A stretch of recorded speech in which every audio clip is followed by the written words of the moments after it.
I guess the first thing I would say is that you should reassure yourself, and I know that's a paradoxical way to think about it, that these things could happen.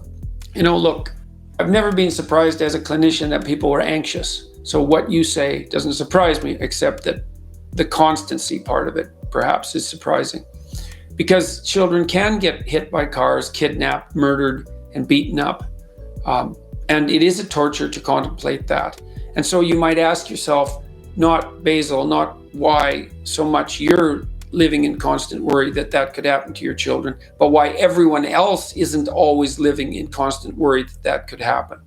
Because tragedy can strike, and it strikes children, and apparently you're quite attached to your children, and so aren't very, what would you say, soothed by the realization that something terrible could happen to them. Now, first of all, I might say you might want to go talk to somebody professional about this, because maybe you're depressed more than you should be, and maybe you have an anxiety disorder.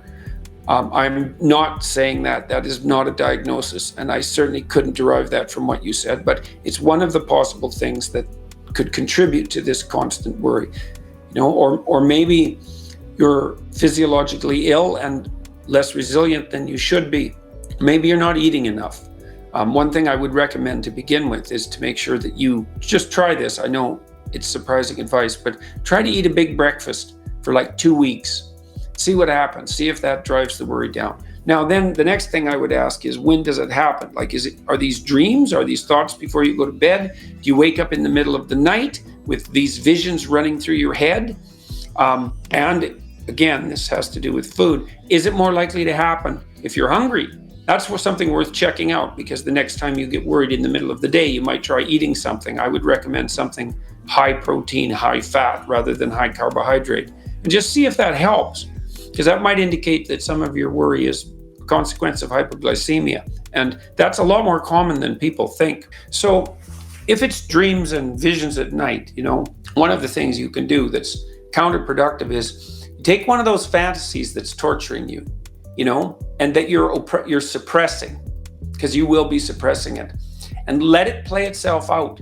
You see, what's happening is that the parts of your mind, the parts of your brain, the parts of your psyche that are alarm systems, so that's the anxiety systems, they're trying to think something through, and they're using fantasy to think it through, right? And so this is actually a form of thought that's torturing you, because it's reasonable for the parts of your brain that are on the outlook for negative occurrences to think, well, what if?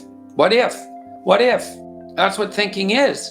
And sometimes you think positively, what if? And sometimes you think negatively. And well, you're in all likelihood doing everything you can to escape from these thoughts when they make themselves manifest. But all that does is make the systems that are producing those thoughts even more likely to produce them, because now the alarm system thinks, oh, well, here's a danger, which is basically the vulnerability of children. And I'm trying to present the active agent, the person who I inhabit, with evidence of this potential threat, as a good alarm system should. And it turns out that they're so afraid of the message that I'm delivering that they won't even listen to it. Therefore, the situation must be much more dire than I supposed, and I'm going to have to amplify and increase the emotion of my statement and the repetitiveness of the thought. And so that's just not helpful at all, right? Because what you've done is you've taken a worry and you've now recategorized it as a worry that's so terrible that you won't even think about it. And so now the alarm systems think that you're being chased by he who can't be named. That's a good way of thinking about it, and a good allusion to something popular in culture. And so they're just going to be screaming nonstop. So what do you have to do?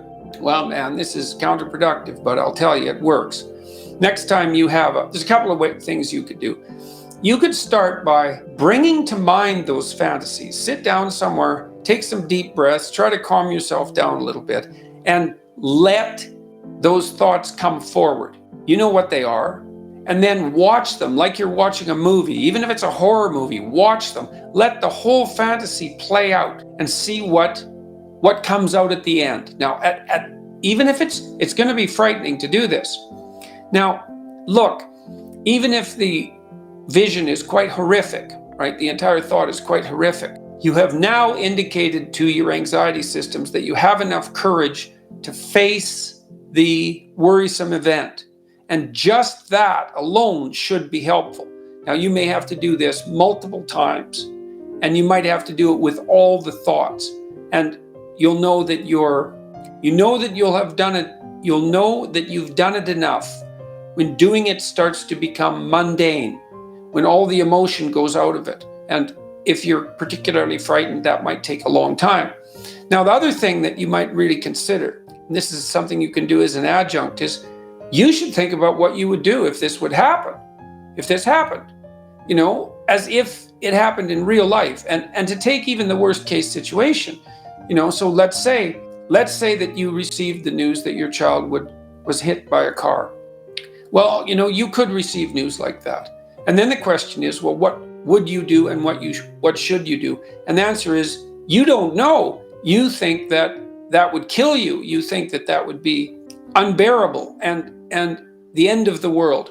And it's not surprising that you think that, but it's not helpful, because people have to live through catastrophe, and you have more than one child, apparently, and I would presume as well that you have a spouse and other people that love you and need you. And so it isn't good that you would fall apart and die like in an apocalyptic dread if something happened to one of the people that you loved, because then you would leave all the other people bereft of you as well. And that's not helpful. And so if your child was hit by a car, well, what would you do? Well, you have to think it through. You'd grieve. You'd go to the hospital. You'd have a terrible time. You'd have a terrible year, and that would be that. And you'd have the funeral, and you'd have the loss of the child. And all of that would be awful. But people live through that, and maybe you could have an aim, and the aim would be that if that happened, your determination would be to live through it so that you could be there for the rest of your people, and so that you wouldn't fall apart and collapse, because the death of someone and the subsequent utter collapse of a person closely associated with them, that second event does not improve the first one. It makes it worse. And it's incumbent upon you to develop the psychological strength to be able to tolerate what it is that your anxiety alarm systems are tormenting you with. And, you might think, well, that's impossible. But, it's not impossible, because people live through catastrophe. And they do that in large part, or in no small part, by discovering that there are darker and stronger forces within them than they might be willing to appreciate. And that one of the consequences of integrating those forces is that you have the strength and the cruelty, in some strange sense, to endure, right? To dare continue to live, even if the unthinkable happens. And it's no simple matter to think of that as a moral step forward. But, people are called upon to be strong, and strong in the face of the worst catastrophe. And your psyche is tormenting you with precisely that. It won't let you go. It'll shake you like a dog shakes a rat. It won't let you go until you deal with it. You deal with mortality, even the mortality of your children. And you find within you what would allow you to withstand that, damaged or not, to withstand that. And you do that by letting yourself go where your thoughts take you, even though you don't want to. That's a trip into the abyss. That's a trip into the underworld. And those are best taken voluntarily. You're being dragged down there by forces that are beyond your control. And the mythological motif is that those who are pulled into the underworld by forces beyond their control do not come out easily. It can be the end, So you go there courageously. And so if you're a parent, one of the places you have to go courageously is to that place where your children are ill or dying or deceased. You have to do that. You haven't grown up until you have done that, even though it's a terrible thing. So that's how you could deal with that. It's rough, man, but I'll tell you, it's a lot better than living in constant worry that your children are going to be hit by a car, kidnapped, murdered, or beaten up. So, you're in a situation that characterizes the situation of many people in life. You don't have a good choice. You've got two rough choices. You could go left, and that's rough, and you can go right, and that's rough, and that's all you've got. And I would say you have the freedom to choose which of the two difficult paths you're going to choose, and the one that involves voluntary confrontation with what tortures and torments you, with the terrible predator of death.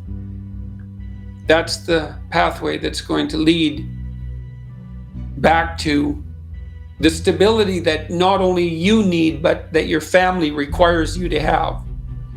So that's that.